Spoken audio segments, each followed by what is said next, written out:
és un punt de trobada. És un diàleg entre un grup de persones que llegeixen un llibre al mateix temps i que es reuneixen periòdicament per a comentar-lo.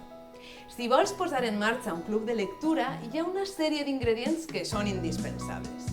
Al capdavant hi ha d'haver un coordinador o una coordinadora, és a dir, una persona que dirigisca, que modere i que dinamitzi les sessions.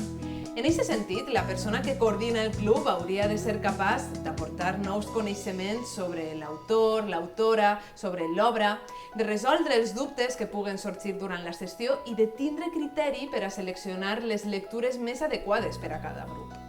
A més, cal que siga un bon lector, que estiga compromès amb l'activitat i que faci sentir còmodes els membres del club.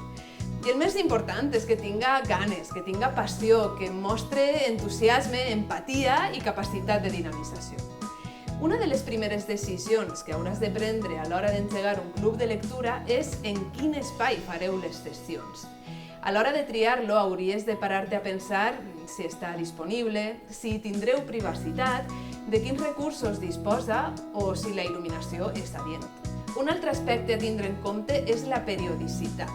Els clubs de lectura generalment funcionen amb trobades mensuals, de setembre o octubre a juny, i tenen 1 hora i mitja de durada, aproximadament.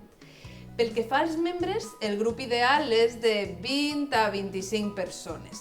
Si hi ha diferents graus d'intervenció, serà necessari equilibrar el torn de paraula.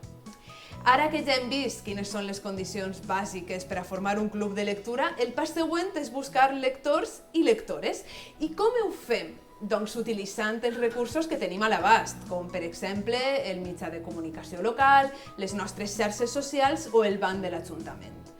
No et desanimes si quan fas la convocatòria la resposta és menys entusiasta del que en principi esperaves, perquè una vegada iniciat, el millor mètode de divulgació possible apareix, que és el boca a orella.